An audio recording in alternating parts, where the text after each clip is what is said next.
जय हिंद साथियों, स्वागत है आप सभी का हमारे YouTube चैनल ज्ञान आरबीएल में। दोस्तों, आपको बता दें कि यूपीएसआई की जो वैकेंसी आ चुकी है उसके लिए आप सभी से मैंने बोला था कि साथियों मैं आपके लिए संविधान की और मूल विधि और स्टैटिक जीके क्लासेस लेकर आऊँगा। और दोस्तों मैं रेगुलर किसी न किसी की क्लास लेकर के आ रहा हूँ। तो आज साथियों हम देखेंगे मौलिक अधिकार दोस्तों, ठीक है। और ये मौलिक अधिकार का दूसरा पार्ट होगा और ऑल ओवर संविधान का दोस्तों ये 15वां पार्ट होगा, ठीक है। तो इसको देखते दोस्तों, ठीक है।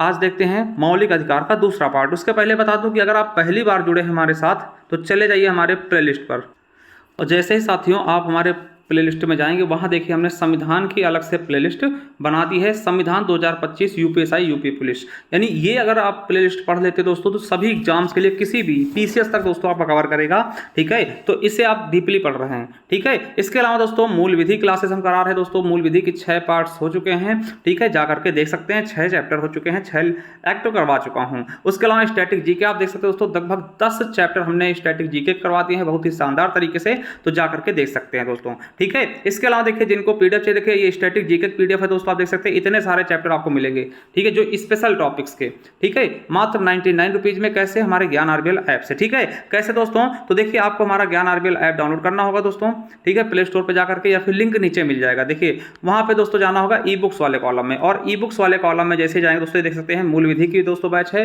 149 रुपए में। इसमें दोस्तों लगभग 14 प्लस आर्टिकल्स मतलब एक्ट आपके डाल दिए गए हैं दोस्तों। जो बच्चे हैं उन्हें भी धीरे धीरे करके इसमें डाल दिया जाएगा और इन्हें आप बाहर निकलवा के प्रिंट भी करवा सकते हैं दोस्तों। 199 रुपए इसका प्राइस है, 149 रुपए में अभी आपको ऑफर प्राइस मिल जाएगा और इन्हें प्रिंट करवा सकते हैं निकाल करके बाहर, ठीक है। इसके अलावा मेरे दोस्तों आप देख सकते हैं कंप्यूटर की ई बुक हो गई, हिंदी की ई बुक्स मिल जाएगी, ठीक है, हिंदी साहित्य की मिल जाएगी, उत्तर प्रदेश स्पेशल की दोस्तों 50 रुपए मिल जाएगी, जो कि आपके वीडियो और यूपी 666 सभी एग्जाम्स के लिए इंपॉर्टेंट होगी, ठीक है। और स्टैटिक जी का दोस्तों ये स्पेशल टॉपिक वाली है 99 रुपीज में दोस्तों। इतने सारे चैप्टर आपको मिलेंगे 99 रुपीज में दोस्तों, और अपडेटेड होगा जिसमें जीएसटी तक अपडेट है दोस्तों। आप देख सकते हैं यूपी 666 पेट 2025 का जो पेपर हुआ था उसके क्वेश्चन भी इसमें अपडेट कर रखे हैं, तो जाइए दोस्तों। इसके अलावा दोस्तों जो मैं पॉलिटी पढ़ा रहा हूँ उसकी भी ई बुक आपको इसी तरीके से आएगा, तो नीचे 50 रुपए मिल जाएगी, जियोग्राफी मिल जाएगी, हिस्ट्री तक मिल जाएगी, ठीक है। चलिए शुरू करते हैं वीडियो को। तो मेरे साथियों हम देख रहे हैं मौलिक अधिकार, और मौलिक अधिकार का आज हम दूसरा पार्ट देखेंगे, ठीक है। तो दोस्तों हमने मौलिक अधिकार के बारे में बेसिक तरीके से देख लिया था, ठीक है, बेसिक तरीके से हमने देख लिया था। और आज हम देखने वाले दोस्तों इसके बारे में हमने बेसिक तरीके से देखा था पहले वीडियो में मौलिक अधिकार वाले में। आज दोस्तों हम आर्टिकल 12 से देखेंगे, क्या? अनुच्छेद 12 से देखेंगे। चलिए शुरू करते हैं।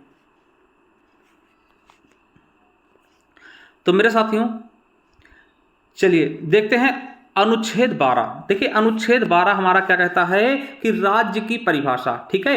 हमने मौलिक अधिकार के बारे में देखा है। देखिए ये क्वेश्चन आपके एग्जाम अभी यूपी SSC पेट जो 2025 का पेपर हो ना उसमें पूछा गया था कि राज्य की परिभाषा के बारे में किसमें बताया गया है? आर्टिकल 12 में, ठीक। SSC CHSL 2023 के पेपर में पूछा गया। देखिए राज्य की परिभाषा का मतलब क्या था, मतलब किन के खिलाफ दोस्तों आप जाएंगे, किसके लिए? सुप्रीम कोर्ट में। अगर इनके द्वारा दोस्तों आपके मौलिक अधिकारों का हनन होता है दोस्तों तो आप सीधा सुप्रीम कोर्ट जा सकते हैं दोस्तों, डायरेक्ट सुप्रीम कोर्ट जा सकते हैं, ठीक है। तो उनकी परिभाषा दी गई है किसके खिलाफ। ऐसा नहीं कि दोस्तों कि कोई भी व्यक्ति है, मान लिया कोई भी व्यक्ति आप किसी के घर में घुस जाएं, ठीक है, और रहने लगे, तो आप कहते हैं भैया हमें कहीं भी बसने की मतलब छूट है। ऐसा थोड़ी ना, आप किसी घर में, तो वो कोई प्रॉपर्टी आपकी, वो प्राइवेट प्रॉपर्टी, उसके खिलाफ नहीं जा सकते। हाँ अगर मेरे दोस्तों कोई मान लिया शेल्टर हाउस बनवाया गया दोस्तों सरकार के द्वारा, वहां पे आपको रुकने नहीं दिया जा रहा, या फिर आप उसके लिए एलिजिबल हैं फिर भी आपको रुकने नहीं दिया जा रहा, तब आप उसके खिलाफ जाएंगे। तो वही चीज बताया गया है कि किन किन के खिलाफ दोस्तों आप कहां जा सकते हैं? सुप्रीम कोर्ट में, अगर वो आपके मौलिक अधिकारों का हनन करते हैं। तो राज्य की परिभाषा में कौन कौन आएगा? पहला भारत सरकार का और संसद दोस्तों, इनके द्वारा कोई काम किया जा रहा है तब जा सकते हैं। प्रत्येक राज्य सरकार व प्रत्येक विधानमंडल, यानी प्रत्येक राज्य सरकार, यानी जो भी आपकी राज्य सरकारें हैं, ठीक है, 28 राज्य हैं आपको पता है, ठीक है। तो दोस्तों सॉरी 26 राज्य, ठीक है, तो ये चीज समझिएगा कितने दोस्तों, तो आपको पता होना चाहिए कितने राज्य हैं, 28 राज्य और 8 केंद्र शासित प्रदेश है दोस्तों। तो सभी, ठीक है, सभी के बारे में, ठीक है, उनके अगर जहां पे विधानमंडल है तो वहां भी, ठीक है। पंचायतें, मान ले दोस्तों ग्राम पंचायत है, ठीक है, वहां का प्रधान दोस्तों मान ले सबके लिए कोई चीज बनाया, मान ले तालाब उसने बनवाया, अब दोस्तों उसमें सभी लोग नहा रहे हैं और प्रधान कहते हैं भैया आप इसमें नहीं नहाओगे, क्यों? नहीं नहाओगे तो ये आपके मौलिक अधिकार का हनन है।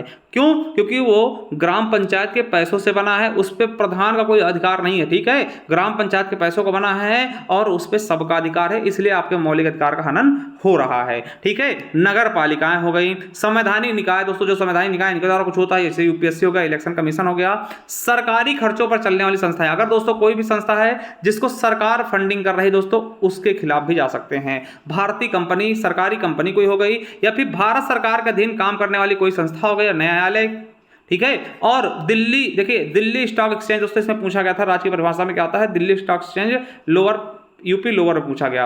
और भारतीय जीवन बीमा निगम दोस्तों, ये भी, ठीक है, तो ये भी पूछा गया था यूपी पीसीएस में दोस्तों, राज्य की परिभाषा में कौन शामिल है कौन नहीं, ठीक है। तो ये याद रखेंगे दोस्तों, ठीक है। अब देखिए अनुच्छेद 13 क्या कहता है, ये आपके लिए इंपॉर्टेंट है। 13 क्या कहता है कि मूल अधिकारों को असंगत या अल्पीकरण करने की विधियां, यानी कि समझिए, मान लिया मेरे दोस्तों आपके इनमें से किसी ने आपके मौलिक अधिकार का हनन किया, जो हमने आर्टिकल 12 में बताया था, तो इसके खिलाफ आप कहां जाएंगे दोस्तों, सीधा सुप्रीम कोर्ट जाएंगे। और सुप्रीम कोर्ट को दोस्तों किसके अधीन, किस आर्टिकल के अधीन दोस्तों, मतलब मान लिया दोस्तों किसी मौलिक अधिकार का हनन हो रहा है दोस्तों, ठीक है, तो आप किस आर्टिकल के तहत जाएंगे, तो दोस्तों वो अभी आगे बताएंगे, ठीक है, मतलब किनके खिलाफ जाएंगे तो वो 12 बताया गया है। अब दोस्तों देखिए, किसी को लगता है, यानी कि आपको बता दूं कि सुप्रीम कोर्ट को लगता है कि ये चीज गड़बड़ है, ये चीज गलत है, तो किसके तहत दोस्तों उसको असंगत साबित करेगी, अवैध साबित करेगी, या फिर उसका अल्पीकरण कर देगी, ठीक है, तो वो आर्टिकल 13 का यूज करेगी। कहने का मतलब क्या है, मान लिया कोई कानून बनाया गया, कोई कानून बना, ठीक है, उसके लिए आप चले गए कि भैया हमारे मौलिक अधिकार का हनन हो रहा है, तो सुप्रीम कोर्ट क्या करेगी, वो कानून, ठीक है, कोई कानून है, ठीक, कोई नया कानून मान ले लेके आ गया सरकार, तो उसके खिलाफ अगर जाएंगे, आप कहेंगे ये मौलिक अधिकारों का हनन है, तो उसका दोस्तों क्या करेगी, न्यायिक समीक्षा करेगी, कौन, सुप्रीम कोर्ट, ठीक है, सुप्रीम कोर्ट न्यायिक समीक्षा करेगी। अगर उसको लगता है दोस्तों नहीं ऐसा तो कुछ भी नहीं है, तो कहेगी भैया आप ही पागल हैं और ये सही है, कानून चलना चाहिए। अगर उसको लगता है दोस्तों ये पूरा का पूरा कानून गड़बड़ है, पूरा का पूरा कानून, तो पूरे कानून को दोस्तों क्या करे, रद्द कर देगी, उसको असंगत कर देगी। अगर उसको लगता है नहीं कानून तो अच्छा, इसमें 2-3 धाराएं गड़बड़ है, मान लिया गया 2 धाराएं गड़बड़ हैं, ये आपके मौलिक अधिकार का हनन कर रहे, तो दोस्तों अल्पीकरण, यानी 2 धाराओं को काट दिया जाएगा, केवल बाकी कानून लागू रहेगा। मतलब कि अगर सुप्रीम कोर्ट को लगता है कि पूरी धारा गड़बड़ है, तो मतलब पूरा कानून गड़बड़, तो पूरा कानून खत्म कर सकती है। उसको लगता है 1-2 धाराएं गड़बड़, तो 1-2 धाराएं को दोस्तों उनका अल्पीकरण कर सकती है, ठीक है। यानी कि मूल अधिकारों को असंगत या अल्पीकरण करने की विधियां किसमें हैं दोस्तों, यूपीएसआई में पूछा गया, आर्टिकल 13 कहता है सुप्रीम कोर्ट को। क्या कहता है देखिए, और 13 के 1 में क्या है, देखिए 13 में भी कई पॉइंट हैं, तो 13 का 1 क्या कहता है, यह घोषणा करता है कि भारतीय संविधान 1950, क्या भारतीय संविधान 1950 के लागू होने से पहले के भाग 3 में असंगत सभी कानून शून्य माने जाएंगे। यानी कि जब दोस्तों हमारा संविधान लागू नहीं हुआ था, ठीक है, उस समय का, यानी जब लागू होने के जस्ट पहले तक के अगर दोस्तों कोई भी कानून हो, कोई भी कानून है, वो दोस्तों वर्तमान के भाग 3 यानी कि मौलिक अधिकार का अगर हनन कर रही है, मौलिक अधिकार को दोस्तों गलत साबित कर रही है, तो वो दोस्तों कानून शून्य माने जाएंगे, अर्थात इस विधियों की न्यायिक समीक्षा की जा सकती है, ठीक है, समझ गए बिल्कुल अच्छे से। मान लिया दोस्तों, मान लिया समझिए, एक यहां पे ठहरने की कोशिश करिएगा कि मान लिया दोस्तों हमारा जो 26 जनवरी 1950 दोस्तों जब हमारा संविधान लागू हुआ था, मान लिया दोस्तों इसके पहले एक कानून रहा है, मान लिया मैं सपोज कर रहा हूं, ठीक है, कि भैया आप दोस्तों किसी भी राज्य में घूम नहीं सकते, किसी भी राज्य में घूम नहीं सकते, इसके पहले मान लिया कानून रहा हो दोस्तों, जब संविधान लागू हुआ तो उसमें देखा गया भैया जो घूम नहीं सकते किसी भी राज्य में, ये तो मौलिक अधिकारों का हनन है, तो दोस्तों इसे शून्य कर दिया गया, यानी कि ये अब लागू नहीं होगा, क्योंकि जो भाग 3 को चैलेंज कर रहा है वो लागू नहीं होगा और इनकी न्यायिक समीक्षा की जा सकती है। यही क्वेश्चन आपके एसएससी एमटीएस से पूछा गया, 16 का 3 कहता है, ठीक है। इसे ग्रहण का सिद्धांत या फिर डॉक्ट्रिन ऑफ इक्विलिब्स के संबंध में कहते हैं दोस्तों, ये भी पूछा गया है। देखिए दूसरा पॉइंट क्या कहता है, धारा 13 का दूसरा पॉइंट क्या कहता है कि सरकार के द्वारा ऐसी किसी भी विधि का निर्माण नहीं किया जाएगा जिससे मूल अधिकारों को छीन लिया जाए। ठीक है, यानी सीधा सीधा बताएगा कि सरकार ऐसे कोई भी कानून नहीं बनाएगी, ऐसे किसी भी विधि का निर्माण नहीं करेगी जिससे लोगों के मौलिक अधिकार छीन लिए जाएं या फिर उनको कम कर दिया जाए। ठीक है, और फिर भी अगर दोस्तों सरकार बनाती है, देखिए साफ साफ लिखा है इसमें कि सरकार ऐसे कानून नहीं बनाएगी, ऐसे मतलब कानून नहीं बनाएगी जिससे किसी के मौलिक अधिकार को छीना जाए या फिर उन्हें कम कर दिया जाए। अगर फिर भी दोस्तों सरकार नहीं मानती, यदि राज्य ऐसे विधि का निर्माण करता है, यानी अगर फिर भी करते हैं, तो न्यायपालिका उस विधि की न्यायिक समीक्षा कर सकता है। न्यायिक समीक्षा का तो उसको जांच करना कि क्या सच में ये हनन कर रही है। ठीक है, तो दोस्तों न्यायपालिका उसकी न्यायिक समीक्षा कर सकती है और मूल अधिकारों का उल्लंघन होने की स्थिति में विधि को अवैध या फिर असंवैधानिक घोषित कर सकती है, यानी विधि को दोस्तों अवैध या असंवैधानिक घोषित करके उसको समाप्त कर सकती है। ये धारा 313 के 2 पॉइंट कॉलम में कहा गया। ठीक है, चलिए अब दोस्तों धारा 13 का 3 नंबर क्या कहता है, तो यह अनुच्छेद विधि को परिभाषित करता है। किसको? विधि को परिभाषित करता है कि विधि के अंतर्गत निम्नलिखित को शामिल किया गया, मतलब किनको शामिल किया गया है विधि के अंदर, तो ये बताया गया है। पहली चीज क्या? पहली चीज दोस्तों, संसद अथवा राज्य विधानमंडलों द्वारा पारित कोई विधियां हो, उसके लिए राष्ट्रपति या राज्यपाल द्वारा कोई जारी अध्यादेश हो दोस्तों। ठीक है, उसके लिए कोई भी शासकीय आदेश जारी हुआ, उपविधि जारी हुआ, नियम है या विनियम है या फिर अधिसूचना है उसके लिए, या फिर विधि द्वारा बल रखने रूढ़ियां और प्रथाएं दोस्तों जो चली आ रही हैं उसको दोस्तों। ठीक है, तो ये सारी चीजें आपकी बताई गई हैं। इनके दोस्तों अगर इनमें कोई कमियां होती हैं तो इनके लिए दोस्तों न्यायिक समीक्षा होगी और इनको क्या कर सकते हैं, इनको असंगत साबित कर सकते हैं इन विधियों को। ठीक है, इसका दोस्तों 13 का 4 क्या कहता है, तो ये 13 का 4 उपबंध क्या कह रहा है कि यह उपबंध 24वें संविधान संशोधन 1971 द्वारा जोड़ा गया कि अनुच्छेद 13 के उपबंध अनुच्छेद 168 के अंतर्गत किए गए संविधान संशोधनों पर लागू नहीं होंगे, यानी इनके लिए दोस्तों संविधान संशोधन करने की आवश्यकता नहीं है। समझ गए? जैसे दोस्तों आर्टिकल 13 का ही यूज करके 3 तलाक को दोस्तों क्या किया गया दोस्तों, इसको दोस्तों इसका न्यूनीकरण किया गया। ठीक है, सबरीमाला केस दोस्तों बहुत प्रसिद्ध केस था जिसको दोस्तों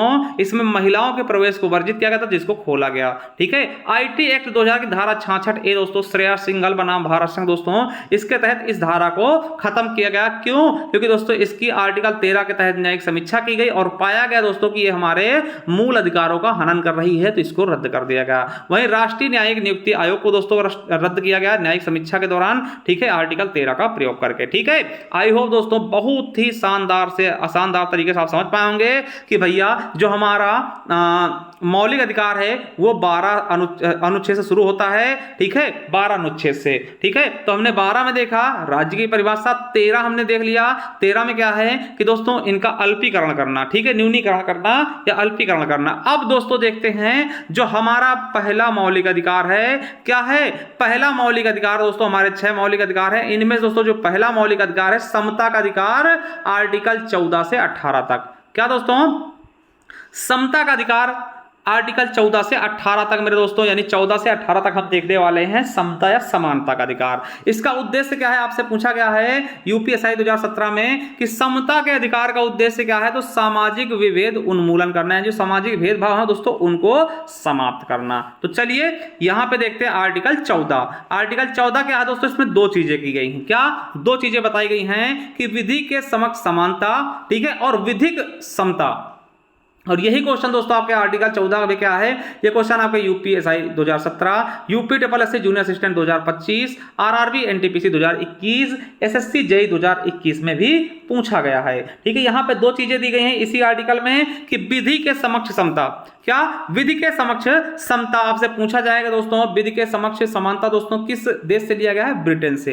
ये दोस्तों अपने देश में कहां से लिया गया है? ब्रिटेन से, कि विधि के समक्ष समता। ठीक है, यूपीएसआई में पूछा गया। वही विधि का समान संरक्षण दोस्तों ये कहां लिया गया? ये अमेरिका लिया गया। देखिए दोनों अलग अलग हैं। समता दोस्तों यानी बराबर की चीजें कहां से होंगी? ब्रिटेन से, क्योंकि दोस्तों ब्रिटेन हमारे यहाँ रहते थे, हमको बराबर नहीं समझते थे। ठीक है, संरक्षण दोस्तों वही करेगा जिसके पास ज्यादा ताकत होगी। ज्यादा ताकत किसके पास? अमेरिका के पास, तो वो हमारे विधि का समान संरक्षण करेगा। दोस्तों ये याद करने के लिए बता रहा हूं, ऐसा कुछ नहीं है, ठीक है। चलिए यूपीएससी 2017 2021 में पूछा गया, आपसे सिंपल सा क्वेश्चन पूछेगा कि विधि के समक्ष समता कहां से लिया गया, आप बताइए, ब्रिटेन से।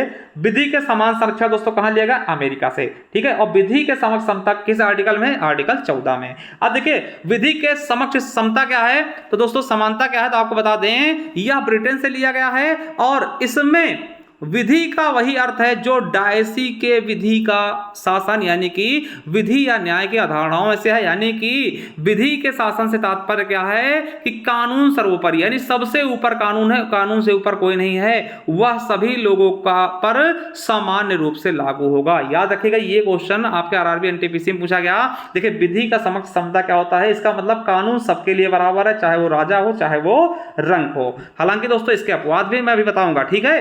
क्या कि सबके लिए कहा गया कि भैया कानून जो है सबके लिए बराबर है। भारतीय नागरिक तथा दूसरे किसी भी व्यक्ति के साथ भिन्न भिन्न परिस्थितियों में भिन्न भिन्न तरीके से बर्ताव किया जा सकता है दोस्तों। यानी कि अगर कोई विदेशी नागरिक है और भारतीय नागरिक है तो दोनों के लिए अलग अलग से भी बर्ताव हो सकता है, ठीक है। इसका अपवाद क्या, पहले कहा गया कि सबके लिए कानून बराबर है, कोई भी कानून के नजरों में बड़ा या छोटा नहीं है। मगर दोस्तों इसका अपवाद क्या है कि राष्ट्रपति, राज्यपाल, राजनयिकों, सांसदों, विधायकों को विशेषाधिकार प्रदान किया जाना, इसके अलावा विभिन्न वर्गों के संबंध में भिन्न भिन्न कानूनों को बनाया जाना। दोस्तों ये कहीं ना कहीं जो कहा गया कि सबके लिए कानून समान है दोस्तों, इसका अपवाद है, ठीक है। आपको पता है कि संसद दोस्तों, विधायक अगर दोस्तों संसद में, ठीक है, ये बहसबाजी करते समय कुछ भी कहते हैं उसका कहीं भी बाहर कोई भी किसी भी प्रकार का एफआईआर वगैरह नहीं किया जा सकता है, ठीक है। इसी तरीके से दोस्तों आपको बता दूं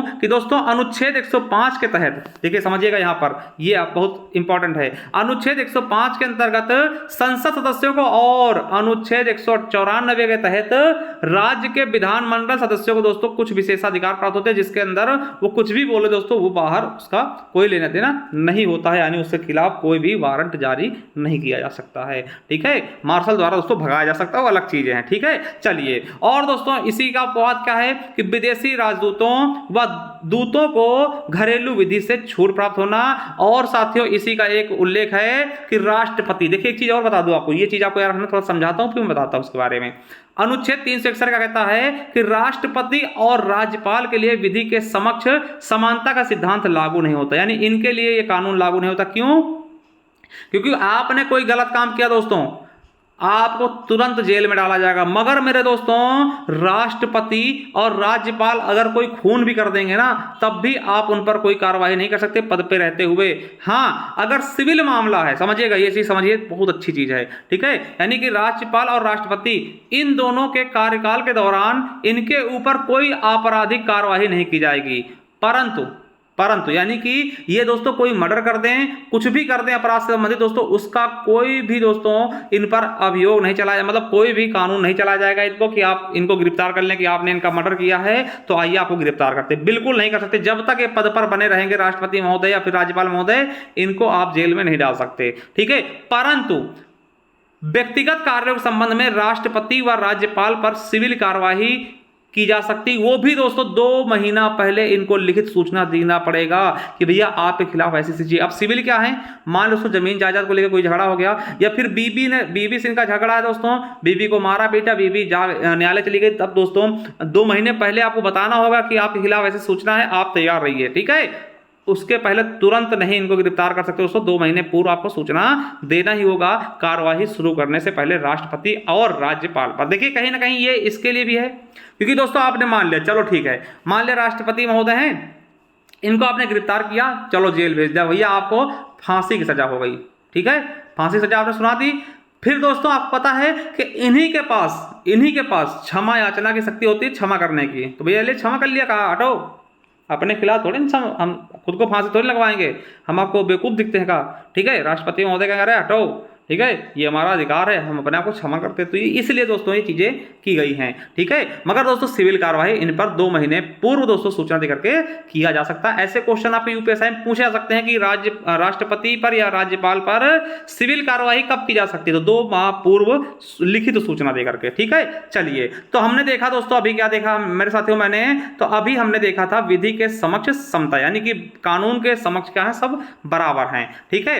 अब विधि का समान संरक्षण देखते हैं, इसका अर्थ क्या होता है। तो विधि का समान संरक्षण जो कि अमेरिका से लिया गया, इसमें क्या कहा गया कि इसे सकारात्मक भेदभाव का विचार भी कहा जाता है, जिसके अंतर्गत समान लोगों के साथ समान व्यवहार तथा असमान लोगों के साथ असमान व्यवहार किया जाता है। यह अमेरिका से प्रेरित है, यानी कि सभी के समान संरक्षण होगा, ठीक है। चलिए, अब दोस्तों अगला है पॉइंट, अगला है अनुच्छेद, है अनुच्छेद 15। अनुच्छेद 15 क्या कहता है कि धर्म, मूल वंश, जाति, लिंग, जन्म स्थान आदि के आधार पर किसी से भी भेदभाव नहीं किया जाएगा मेरे दोस्तों। और यही क्वेश्चन देखिए, ये पूरा का पूरा क्या है, पूरा का पूरा उसको कलर कर रखा है, यानी बहुत एग्जाम में पूछा गया। अनुच्छेद 15 SSC CGL 2022, MTS 2019, SSC RRB NTPC 2022, IAS में, यूपीएसआई 2021 में, है ना, यूके यूडीए एलडीए 2007 में, यूपी पुलिस में और आरआरबी ग्रुप डी में भी पूछा गया क्वेश्चन है।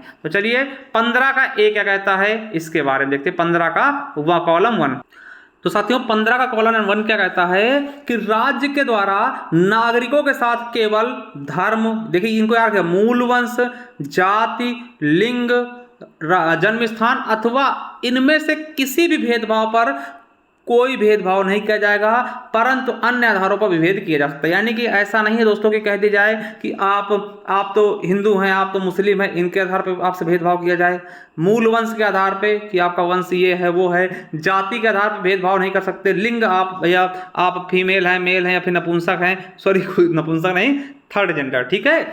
या फिर जन्म स्थान के आप राजस्थान के, आप हरियाणा के हैं, जैसे आप अभी आप देख रहे हैं बहुत फालतू की कंट्रोवर्सी चल रही कि आप मराठी बोलिए, मराठी बोलिए, पागल वागल हो क्या तुम, ठीक है। जिसको जो आती वो बोलेगा, ठीक है, किसी थोपना नहीं। देखिए वो अगर स्वीकार कर रहा है मेरे दोस्तों, जैसे मान लिया दोस्तों हम लोग हिंदी बोलते हैं, अब हम किसी बंगाली भाई पकड़ ले, बोले ओए हिंदी बोलो, चलो हिंदी बोलो, ऐसा नहीं होना चाहिए। हाँ, उसको अगर रुचि है दोस्तों तो सीख लेगा, ठीक है, अगर उसका काम नहीं चलेगा वो सीख ही लेगा। किसी पे जबरदस्ती हम कोई चीज़ थोप नहीं सकते, ठीक है। तो ये चीज़ समझाएगा इसमें कि भैया कि परंतु अन्य आधारों विभेद किया जाता है, मतलब इन आधारों छोड़कर अन्य आधारों पे आपसे भेद किया जा सकता है। तो ये चीजें समझिए, ठीक है। चलिए आपका 15 का 2 क्या कहता है कि निम्न के आधार पर, यानी निम्न के आधार कौन कौन से, धर्म, मूल वंश, जाति, लिंग, जन्म स्थान, इनके आधार पर, निम्न के आधार पर दुकानों, सार्वजनिक भोजनालयों, ठीक है, होटलों, सार्वजनिक मनोरंजन के स्थानों पर प्रवेश से रोका नहीं जा सकता। दोस्तों ये चीज समझिए, ये आपका मौलिक अधिकार है। मौलिक अधिकार का मतलब समझिए, मैं समझाने की कोशिश करता हूं। मान लिया मेरे दोस्तों आप कोई दुकान खोली गई, उस पर गए, आपसे कह रहा कि नहीं भैया हम आपको सामान नहीं देंगे, आप फीमेल हैं, ठीक है, हो सकता है कोई मेल के लिए तो वो अलग चीजें हैं, समझिए। जैसे मान लिया आप सार्वजनिक मनोरंजन देख लिया, आपने सिनेमा हॉल गए, पीवीआर गए, वहां आपसे कहा गया कि भैया आपको हम जाने दे देंगे क्योंकि आप कहाँ, राजस्थान के हैं, आप यूपी के क्यों नहीं हैं, ठीक है। या फिर आप महिला हैं, या फिर आपकी जाति ये है, आप एससी से हैं, आप एसटी से हैं, आप ओबीसी से हैं,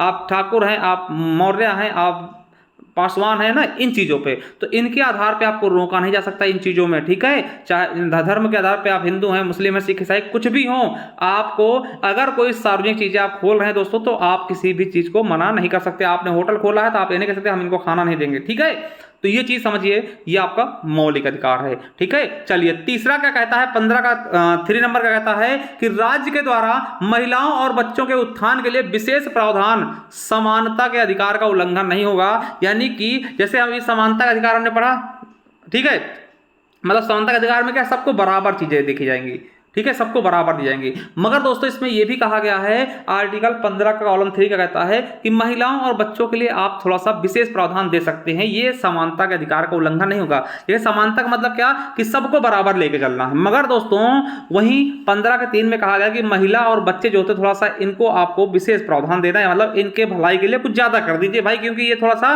उस कैटेगरी, कमजोर कैटेगरी हैं, तो इनको आप उठाइए, ठीक है। तो अगर आप इनके लिए कुछ विशेष करते हैं तो वो समानता के अधिकार का उल्लंघन नहीं होगा, साफ साफ 15 के 3 में कह दिया गया, आर्टिकल 15 के कॉलम 3 में कहा गया है, ठीक है।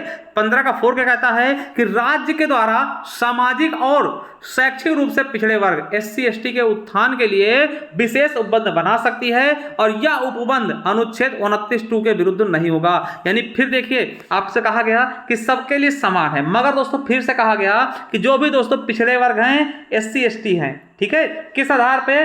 राज्य के द्वारा सामाजिक और शैक्षिक आधार पर, सामाजिक और शैक्षिक रूप से जो पिछड़े हैं, SC ST है दोस्तों, उनके उत्थान के लिए कुछ उनके उत्थान के लिए विशेष उपबंध किए जा सकते हैं। ये भी 29(2) का दोस्तों विरुद्ध नहीं है। और यहीं पर दोस्तों आपको बता दें कि इस आर्टिकल को, इसे चंपक दोराई राजन बनाम मद्रास राज्यवाद के बाद, निर्णय के बाद दोस्तों प्रथम संशोधन किया गया था इसके द्वारा, ठीक है। याद रखेंगे कि इसमें SC ST को जो दोस्तों बढ़ावा दिया गया, OBC SC ST को दोस्तों बढ़ावा दिया जा रहा है, उस पर कहा गया कि ये समानता के अधिकार का उल्लंघन नहीं कर रहा है, ठीक है। चलिए, अनुच्छेद 15 का 5 कहता है कि सामाजिक व शैक्षिक दृष्टि से पिछड़े वर्ग SC ST के उत्थान के लिए सभी शैक्षिक संस्थानों में आरक्षण प्रदान किया जाएगा, परंतु यह आरक्षण अल्पसंख्यक शैक्षिक संस्थानों पर लागू नहीं होगा। समझिएगा यहाँ पे क्या होता है मेरे दोस्तों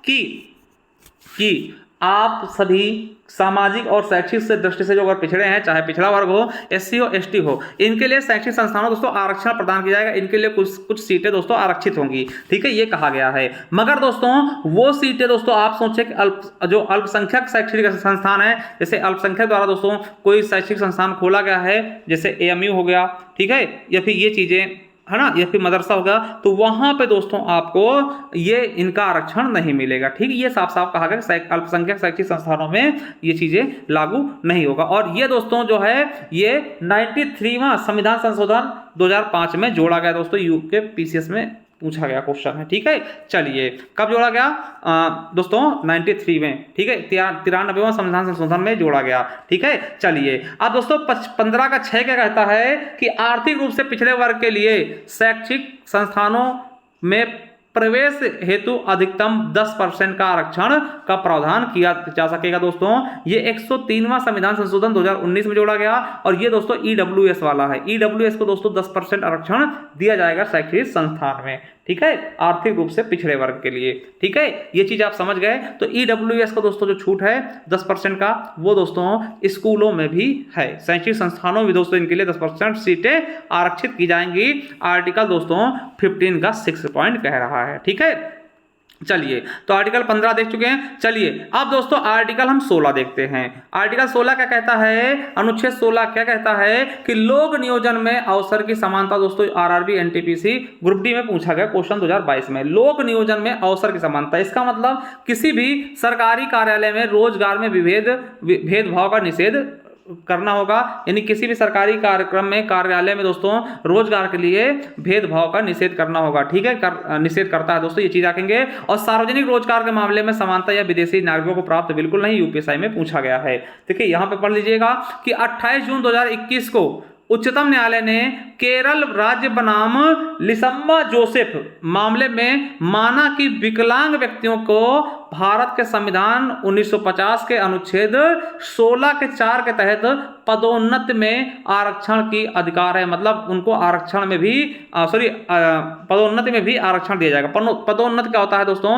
मान लो तो आप चपरासी से भर्ती हुए हैं, तो आपको दोस्तों इसके आगे का जो पद मिलेगा उसमें भी दोस्तों आपका क्या होगा, आरक्षण दिया जाएगा विकलांगों के लिए, ठीक है। चलिए, अब दोस्तों 16 का कॉलम 1 का कहता है कि सभी नागरिकों को राज्य के अधीन नियुक्ति एवं रोजगार में समान समता होगी, यानी कि सभी को दोस्तों समान रूप से रोजगार दिया जाएगा और नियुक्ति भी उनकी समान तरीके से की जाएगी, समान अवसर सबको दिया जाएगा। ऐसा नहीं कि आप गरीब हैं तो आपको ज्यादा अवसर, कम अवसर दिए जाएंगे, अमीर है ज्यादा, ऐसा कुछ भी नहीं है, ठीक है।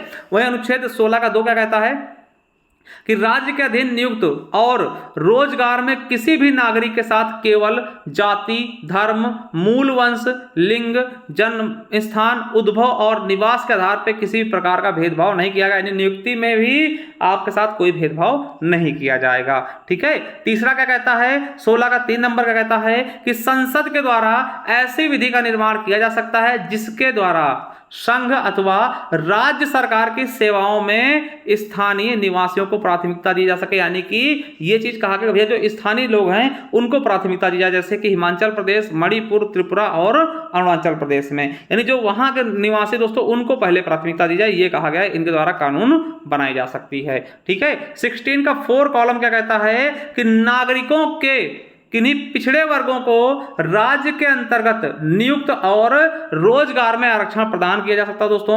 और पहली बार दोस्तों प्रधानमंत्री विश्वनाथ प्रताप सिंह ने पिछड़े वर्ग के लिए 27% आरक्षण की घोषणा भी की थी। ठीक है। तो ये चीज आपको याद रखना दोस्तों। और वहीं 16 के 4 का ए कहता है, 16 अनुच्छेद 16 4 का दोस्तों एक कॉलम क्या कहता है, एससी एवं एसटी की पदोन्नति में मिलने वाला आरक्षण जारी रहेगा। यानी एससी एसटी दोस्तों पदोन्नति में भी मतलब कि प्रमोशन में भी आरक्षण मिलेगा।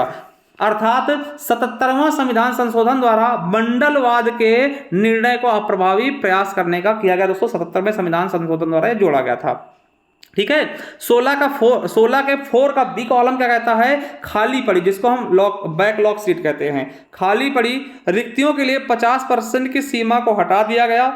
अर्थात बैकलॉग सीटों को 100% आरक्षित किया जा सकता है दोस्तों। ये चीज यार की जो बैकलॉग है, खाली सीटें रहेगी दोस्तों, उसको 100% आरक्षण किया जा सकता है। उसमें ऐसा नहीं कि उसमें भी 50% ही रखा जाए, ऐसे 50% है, मगर दोस्तों जो छूट गई सीटें हैं, खाली रह गई सीटें, उन पर 100% आरक्षण लागू किया जा सकता है दोस्तों। ये 81वां संविधान संशोधन 2000 द्वारा जोड़ा गया। वहीं 16 का 5 पॉइंट का कहता है कि किसी भी धार्मिक संस्था द्वारा अपने संस्थानों की नियुक्ति में अपने धर्म से जुड़े हुए लोगों को प्राथमिकता दी जा सकती है। मान ले दोस्तों आपने मदरसे में भर्ती की, तो मदरसे में दोस्तों प्राथमिकता के तौर पर मुस्लिम लोगों को दी जा सकती है। भैया पहले हम प्राथमिकता मुस्लिम को देंगे। ठीक है, मुस्लिम लोग आए। मान ले दोस्तों कोई दोस्तों हिंदू को कोई कुछ चीजें हैं, वहां पे अगर दोस्तों जो नौकरी दी जाएगी तो हम प्राथमिकता हिंदू दे सकते हैं। ऐसा नहीं कि उसमें जबरदस्ती मुस्लिम आए बोले कि हमारे दोस्तों मौलिक अधिकारों का खनन हो रहा। भैया यहाँ पे साफ साफ कहा गया है 16 का 5 पॉइंट कि किसी भी धार्मिक संस्था द्वारा अपने संस्थानों की नियुक्ति में अपने धर्म से जुड़े हुए व्यक्तियों को दोस्तों प्राथमिकता दी जा सकती है। वहां पे समान अवसर का चीजें लागू नहीं होंगी। चलिए अब 16 का 6 का कहता है कि आर्थिक रूप से पिछड़े वर्ग के लिए राज्य के अधीन सेवाओं में नियुक्तों अथवा पदों के हेतु आरक्षण उपबंध करने से नहीं रोकेगी दोस्तों, अधिकतम 10%। दोस्तों ये 16 का 6। देखिए अभी हमने 15 वाला देखा था, 15/6 में वहां भी 10% था ईडब्ल्यूएस का। वो दोस्तों स्कूल में 10% सीटों के आरक्षण को लेकर के था, मगर तो ये जो सरकारी नौकरी में आप ईडब्ल्यूएस का बनवा लेते हैं ना, कहते 10% आरक्षण मिलेगा और थोड़ी कट ऑफ कम जाएगी, तो दोस्तों वो 16 के 6 में है। आर्थिक रूप से पिछड़े वर्ग यानी कि ईडब्ल्यूएस के लिए राज्य के अधीन सेवाओं में नियुक्तों तथा पदों के आरक्षण हेतु दोस्तों उपबंध करने से नहीं रोका जाएगा। इनको 10% की अधिकतम छूट दी जा सकती है। ठीक है। चलिए आप दोस्तों आपको बता दें कि सामाजिक और शैक्षिक रूप से पिछड़े वर्गों की पहचान के बारे में बताया गया है। इसके लिए दोस्तों आपको बता दें कि अनुच्छेद 340 में राष्ट्रपति के द्वारा सामाजिक और शैक्षिक रूप से पिछड़े वर्गों की पहचान के लिए एक आयोग की स्थापना का प्रावधान है। कौन सा आयोग? पिछड़े वर्ग आयोग। ये यूपी पुलिस री एग्जाम 2024 में पूछा गया। तो पहला दोस्तों पिछड़ा वर्ग आयोग की स्थापना कब की गई थी? तो याद रखेंगे काका कालेलकर आयोग 21 जनवरी 1953 को। इसके अध्यक्ष काका कालेलकर थे, इसीलिए इसका नाम काका कालेलकर आयोग पड़ गया। ये प्रथम पिछड़ा वर्ग आयोग था दोस्तों, याद रखिएगा।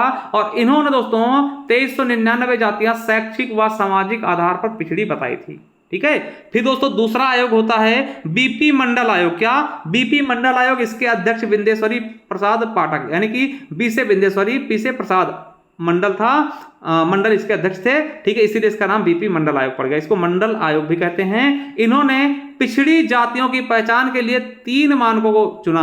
पहला सामाजिक रूप से, शैक्षिक रूप से, आर्थिक रूप से प्रयोग करके 3743 पिछड़ी जातियां बताई और 27% आरक्षण की बात भी की। किसके लिए? ओबीसी के लिए, पिछड़े वर्ग के लिए। ठीक है। चलिए अब दोस्तों यहां पे एक चीज और आपको याद रखना है कि इंदिरा साहनी बनाम भारत संघ। क्या? इंदिरा साहनी बनाम भारत संघ। ये क्या होता है दोस्तों? क्रीमी लेयर का सिद्धांत दिया था इन्होंने। क्रीमी लेयर का सिद्धांत क्या होता है? तो क्रीमी लेयर का सिद्धांत जो किसी जाति में के खुशहाल वर्ग को आरक्षण के परिधि से बाहर रखा था, प्रतिपादन किया गया है। दोस्तों ये यूपी सिविल जज में पूछा गया क्वेश्चन कि क्रीमी लेयर से संबंधित किसने दिया था? इंदिरा गांधी। देखिए आप देखते होंगे ओबीसी में सबको आरक्षण नहीं मिलता दोस्तों, जो क्रीमी लेयर के अंदर होते हैं, नॉन क्रीमी लेयर होते हैं दोस्तों, उनको ही आरक्षण का मजा मिलता है। क्रीमी लेयर मतलब जो क्रीम खा रहे हैं, मतलब बहुत ही अमीर हैं, ठीक है, ओबीसी में है, अमीर है, तो उनको आरक्षण का लाभ नहीं मिलेगा, ठीक है, याद रखें दोस्तों। तो उन्हें क्रीमी लेयर बोलते हैं, कहते हैं ना इनकी एक सीमा होती है, जैसे 8 लाख से ज्यादा कमा रहे हैं तो आप क्रीमी लेयर में आएंगे तो आपको छूट नहीं मिलेगा, ठीक, ऐसा कुछ है, ठीक है। चलिए, क्रीमी लेयर की पहचान के लिए रामनंदन समिति की स्थापना की गई थी। बाद में 1993 में संवैधानिक संस्था के रूप में पिछड़े वर्ग आयोग का गठन किया गया था। दोस्तों याद रखिएगा क्रीमी लेयर। और यहीं पे दोस्तों याद रखना कि उच्चतम न्यायालय ने 50% आरक्षण, समझिएगा, उच्चतम न्यायालय ने 50% आरक्षण सीमा के अतिरिक्त 4% दोस्तों विकलांग व्यक्तियों को देने की सहमति दी है, यानी कि 50% दोस्तों टोटल आरक्षण हो सकता है और 4% दोस्तों विकलांग के लिए केवल 54% आरक्षण ही हो सकता है। परंतु इसका अपवाद भी है। क्या अपवाद मिलता है? तो तमिलनाडु राज्य द्वारा दोस्तों प्रदान किया जाने वाला आरक्षण 69% इसका अपवाद है दोस्तों। क्यों? और देखिए आपको पता है कि तमिलनाडु सरकार द्वारा 69% आरक्षण दिया गया है। इसके खिलाफ अगर आप दोस्तों सुप्रीम कोर्ट जाते तो ये क्या होता? इसकी न्यायिक समीक्षा की जाती है आर्टिकल 13 के तहत, हो सकता है इसको रद्द कर दिया जाता। मगर उससे बचने के लिए दोस्तों तमिलनाडु को 9वीं अनुसूची में डालकर न्यायिक समीक्षा से बचा लिया गया है। 9वीं अनुसूची अभी जब पढ़ा चुके दोस्तों, उसके बारे में आपको पता होगा, ठीक है। चलिए अब दोस्तों आर्टिकल 17 देखते हैं, अस्पृश्यता का अंत या उन्मूलन। दोस्तों ये क्वेश्चन आपके यूपीएसआई में पूछा गया, यूपी पीसीएस से पूछा गया, एसएससी जीडी में पूछा गया, यूपी पुलिस में, यूपीएसआई में पूछा गया, आरआरबी में और दोस्तों आरआरबी जेई में, ठीक है। अस्पृश्यता का अंत यानी कि छुआछूत का अंत, छुआछूत का उन्मूलन। आपको बता दें अस्पृश्यता एक अपराध है और ऐसा आचरण करने वालों को कानूनन सजा मिल सकती है। दोस्तों ये यूपीएसआई में पूछा गया है, ठीक है। इस अनुच्छेद के द्वारा अनुसूचित जाति, अनुसूचित जनजाति को मौलिक सामाजिक, आर्थिक, राजनीतिक तथा सांस्कृतिक अधिकार दिए गए। पीसीएस में पूछा गया। और आपको बता दें कि इसके लिए दोस्तों अस्पृश्यता निवारण अधिनियम 1955 लाया गया था। क्या लाया गया था? 1955। और दोस्तों ये थोड़ा सा इसमें ज्यादा कठोरता नहीं थी, इसलिए दोस्तों देखिए के अंतर्गत छुआछूत एक दंडनीय अपराध माना गया, ठीक है, यानी कि अस्पृश्यता निवारण अधिनियम 1955 के अंतर्गत छुआछूत को एक दंडनीय अपराध माना गया। अब इस अधिनियम का नाम बदल के नागरिक अधिकार संरक्षण अधिनियम 1976 लाया गया दोस्तों, ठीक है, याद रखेंगे। तो भाग 17 छुआछूत, 17 अस्पृश्यता, क्या 17 अस्पृश्यता, दोस्तों इसको याद रखेंगे। चलिए 18 देखते हैं, उपाधियों का अंत। देखिए इस आर्टिकल को मैं आपको अच्छे समझाऊंगा, आप तो समझने की कोशिश करिए। आर्टिकल 18 का कहता है उपाधियों का अंत, ठीक है। हमने दोस्तों क्या देख रहे हैं? समानता का अधिकार, समता का अधिकार, ठीक है। तो 18 का कहता है उपाधियों का अंत, बहुत बार पूछा गया। इसमें दोस्तों समझिए, जो उपाधियों के अंत में क्या कहा गया है कि राज्य के द्वारा व्यक्ति को कोई उपाधि नहीं दी जाएगी, परंतु शैक्षणिक व सैन्य संबंधी उपाधियां दी जा सकती है। यानी राज्य सरकार या फिर गवर्नमेंट दोस्तों कोई उपाधि किसी को नहीं देगी, परंतु शैक्षणिक और सैन्य संबंधी उपाधियां दे सकता है। यानी जैसे आपसे मैं कहूं कि आपको डॉक्टर की उपाधि मिली, एक ऐसी उपाधि है, तो कहेंगे शैक्षणिक है ना, तो इसको आप लगा लीजिए। जैसे डॉक्टर संदीप कुमार मौर्य लिख लूँ, यार डॉक्टरी की हमने, है ना, डिग्री ले ली, तो अब लगा सकते हैं, ठीक है। यहाँ तक इंजीनियर लगाते दोस्तों, लोग आगे लगाते हैं इंजीनियर कर लिए, है ना, तो ये चीजें। अब सैन्य डिग्री का होता है, मान लिख कर्नल है तो कर्नल विजय प्रताप सिंह, ब्रिगेडियर, है ना, जो भी चीजें हैं वो, तो यानी सैन्य संबंधी उपाधियां और शैक्षणिक उपाधियां दी जा सकती हैं। इसके अलावा कोई उपाधि वैसे नहीं है कि आप राजा हैं, यहाँ के सरकार ने कहा ये राजा हैं, तुमको राजा बोलिए, ठीक, ऐसा कोई उपाधि किसी को नहीं दी जाएगी, है ना, कि भैया ये आप को कुछ और उपाधि दे दी, है ना, लंबड़दार की उपाधि दे दी, राजा की उपाधि दे दी गवर्नमेंट द्वारा कोई उपाधि। हाँ आप कहेंगे सर हमारे गांव तो राजा हैं, अरे वो केवल कहने के राजा, वो उनकी कोई रानी भी नहीं होगी, ठीक है, वो ऐसे राजा है, अपने आप में राजा हैं, केवल नाम में राजा है, ठीक है, उनकी रानी तक नहीं है, ठीक है, प्रजा तो छोड़िए, ठीक है। तो यानी ऐसे नाम हम रख लीजिए, नाम तो आप विधायक रख लीजिए, विधायक हो चाहे ना हो, लोग विधायक बोलेंगे, ठीक है, नाम में कुछ नहीं रखा साहब, ठीक है। तो उपाधियां सरकार नहीं देगी, याद रखिएगा। अभी मैं इस पे और भी चीजें बताऊंगा आपको, ठीक है। यानी शैक्षिक संबंधी और सैन्य संबंधी उपाधियां आप लगा सकते हैं, उपाधियां दी जा सकती है। यानी सरकार आपको बीए की उपाधि दे दे, आप शैक्षिक संबंधी, ठीक है, इंजीनियर की उपाधि दे दे, ठीक है, डॉक्टर की उपाधि दे दे, है ना, इन सबकी उपाधि दे सकती है, या फिर कर्नल जनरल, है ना, ऐसी उपाधियां दे सकता, मगर दोस्तों और वैसी कोई उपाधि नहीं देगी। ठीक है, और केवल शिक्षा व सेना संबंधी उपाधि का नाम के आदि और अंत में लगाने का अनुमति, दोस्तों आपको समझिए ये आर्टिकल आपके लिए बहुत इंपॉर्टेंट, केवल शिक्षा और सेना संबंधी उपाधि आप नाम के आगे और पीछे लगा सकते हैं, क्योंकि इनको हम खुद गंवाते हैं, ऐसे हमें कोई देता नहीं। जैसे आप देखते हो डॉक्टर राजेश कुमार, इंजीनियर, है ना, सत्येंद्र बहादुर सिंह, है ना, इस तरीके सेना के उपाधि कर्नल विजय बहादुर, है ना, या फिर लेफ्टिनेंट कर्नल, सूबेदार, है ना, ये सब चीजें लगा लेते हैं, तो केवल यही तो लगा सकते हैं। आप सोचिए क्या एक चीज आप दिमाग में लगाइए, मान लिया दोस्तों सचिन तेंदुलकर को भारत रत्न दिया गया, क्या भारत रत्न दिया गया है, तो क्या दोस्तों वो एक आप मैं क्वेश्चन में करता हूं आपसे, क्या सचिन तेंदुलकर भारत रत्न सचिन तेंदुलकर लिख सकते हैं क्या? बताइए, क्या वो भारत रत्न सचिन तेंदुलकर लिख सकते हैं क्या? तो आप कहेंगे सर बिल्कुल लिख सकते हैं, क्यों नहीं लिख सकते हैं? भैया नहीं लिख सकते हैं, बिल्कुल नहीं लिख सकते हैं, ये कानून का अपराध है। ठीक है, यानी ये आपके 18 की कहीं ना कहीं उल्लंघन करेगा, वो भारत रत्न नहीं लगा सकते। ठीक है, क्यों? क्योंकि दोस्तों ये कहीं ना कहीं दोस्तों एक प्रकार का पुरस्कार है। ठीक है, ये उपाधि भी नहीं है, पुरस्कार है दोस्तों। केवल अभी हमने बताया कि केवल शिक्षा और सेना संबंधी उपाधियों का ही यूज कर सकते हैं। सचिन तेंदुलकर चाहें कि भारत रत्न हमको मिला तो भारत रत्न लगा ले, बिल्कुल नहीं लगा सकते। ठीक है, ये गलत है। ठीक है, तो याद रखें दोस्तों, केवल सेना व शिक्षा संबंधी उपाधियों को नाम के आगे और पीछे लगाया जा सकता है, इसकी अनुमति है। ठीक है, अगला है 18 का पॉइंट 2 क्या कहता है, कोई भारतीय व्यक्ति, कोई भारतीय नागरिक किसी अन्य देश से उपाधि नहीं लेगा, यानी कि कोई भी व्यक्ति है दोस्तों भारत का, वो किसी अन्य देश से उपाधि नहीं ले सकता। कोई अन्य देश, इससे पहले होता था नहीं कि इनको वायसराय बना दिया गया, या फिर दोस्तों इनको, है ना, नवाब की उपाधि दे दी गई, अंग्रेज देते नहीं थे पहले, तो वो चीजें कोई भी किसी को कोई उपाधि नहीं लेगा।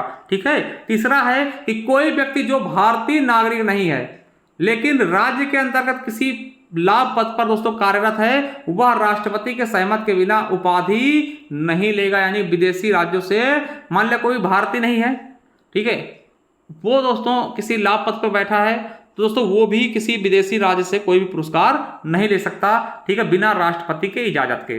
ठीक, आप देखिए इस पर एक विवाद हुआ था, ये भी आप समझिए, यहां समझाने की मैं कोशिश करूंगा कि वर्ष 1954 में भारत सरकार ने भारत रत्न और पद्म पुरस्कारों को शुरू किया। ठीक है, पहले तो आपने क्या कहा कि भैया आप उपाधियों का अंतर, तो तब दोस्तों इसे अनुच्छेद 18 को उल्लंघन मानते हुए बालाजी राघवन ने न्यायालय में याचिका दायर की। कहा भैया आप तो पहले कह रहे हैं कि उपाधियों का अंत है, फिर आप ये उपाधि क्यों दे रहे हैं, भारत रत्न और पद्म पुरस्कार, पद्म विभूषण, पद्म भूषण, पद्म श्री, ये उपाधियां क्यों दे रहे हैं? ठीक है, ये गलत है, ये कहीं ना कहीं 18 का अनुच्छेद 18 का उल्लंघन कर रहा है। किसने कहा? तो दोस्तों बालाजी राघवन द्वारा। मगर दोस्तों सुप्रीम कोर्ट ने इसमें कुछ बताया, वो आपको सुनना चाहिए कि बालाजी राघवन वाद में सुप्रीम कोर्ट ने उपाधि और पुरस्कारों में अंतर करते हुए कहा कि भारत रत्न और पद्म पुरस्कार ये उपाधि नहीं बल्कि सम्मान है, और सम्मान हर एक व्यक्ति का किया जा सकता है जो उसके लायक है। ठीक है, यानी कि भारत रत्न और पद्म पुरस्कार ये उपाधियां नहीं, ये सम्मान है दोस्तों, और सम्मान सरकार द्वारा प्रतिभाशाली व्यक्तियों का सम्मान किया जाए, परंतु इन पुरस्कारों से सम्मानित व्यक्ति इन पुरस्कारों का प्रयोग अपने नाम के साथ नहीं कर सकेगा, नहीं किया जा सके दोस्तों। तो अभी हमने बताया क्या कि सचिन तेंदुलकर को भारत रत्न मिला, क्या वो भारत रत्न सचिन तेंदुलकर लिख सकते हैं? तो बिल्कुल नहीं लिख सकते हैं। ठीक है, क्यों नहीं लिख सकते? क्योंकि दोस्तों इससे ना आम व्यक्तियों में हीन भावना, अरे ये भारत रत्न है, अरे यार, है ना, तो इसलिए दोस्तों आपको बता दें, हाँ क्या सचिन तेंदुलकर, देखिए सचिन तेंदुलकर जी डॉक्टर की उपाधि अगर ले लेते क्या डॉक्टर लगा सकते? बिल्कुल लगाइए, डॉक्टर तो हमने बोला शिक्षा और सेना। सचिन तेंदुलकर दोस्तों कर्नल बन जाए, कर्नल लगा सकते? बिल्कुल लगा सकते हैं। मगर दोस्तों सचिन तेंदुलकर चाहें, क्योंकि उनको देखिए मिला हुआ है, तो दोस्तों फिर भी मिलने के बाद भी वो सचिन तेंदुलकर भारत रत्न सचिन तेंदुलकर नहीं लगा सकते। ठीक है, तो मैंने बताया दोस्तों कि कोई पद्मश्री, पद्म पुरस्कार, पद्म विभूषण आपने नाम के सामने आगे या पीछे नहीं लगा सकता, ये दोस्तों अनलीगल है, उपाधियों के अंत का कहीं ना कहीं वो विरोध करेगा। ठीक है, तो याद रखिएगा दोस्तों, बहुत ही शानदार तरीके से दोस्तों हमने समता का अधिकार पूरी तरीके से देख लिया है। ठीक है, बिल्कुल अच्छे से एक एक चीज आपको समझ में आएगा। जो 4 आर्टिकल, चारों आर्टिकल हम समता के अधिकार को देख चुके हैं। ठीक है,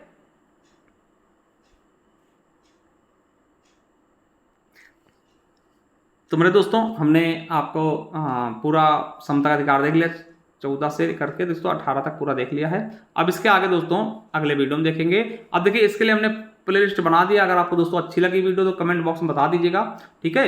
ये प्लेलिस्ट है, यहाँ पे जाकर के पूरी क्लासेस देख सकते हैं। मूल विधि पढ़ा दिए हैं, स्ट्रेटेजी के करा दिए हैं। अब दोस्तों स्ट्रेटेजी के ई बुक है मात्र 99 रुपीज़ में। इतने सारे चैप्टर एकदम अपडेटेड तरीके से मिल जाएंगे, जाकर के हमारे ज्ञान आरबीएल ऐप से ले सकते हैं दोस्तों, ठीक है। और हमारे प्ले जाइए ज्ञान आरबीएल ऐप को डाउनलोड करिए, ई बुक्स वाले कॉलम में चले जाएंगे। जैसे ई बुक्स वाले कॉलम में जाएंगे दोस्तों, ये देखिए मूल विधि की दोस्तों ई बुक्स मिल जाएंगी, ठीक है। पीडीएफ मिल जाएंगी दोस्तों। इसमें लगभग 14 के आसपास दोस्तों चैप्टर डाले जा चुके हैं, और जो 4-5 बच्चे दोस्तों उनको भी डाल दिया जाएगा जल्दी ही, ठीक है, टाइप करते हुए, ठीक है। तो ये देख सकते हैं इसमें दोस्तों और भी सारी ई बुक्स हैं स्ट्रेटेजी के। और दोस्तों जो हम ये पढ़ाए हैं पॉलिटी क्लास, इसकी भी पीडीएफ आपको 50 रुपये में दोस्तों मिल जाएगी। जाइए हमारे ज्ञान आरबीएल ऐप पर डाउनलोड करिए दोस्तों, उसको ले सकते हैं, ठीक है। थैंक यू, धन्यवाद। मिलते हैं नेक्स्ट वीडियो, तक ले जय हिंद, जय भारत, वंदे मातरम।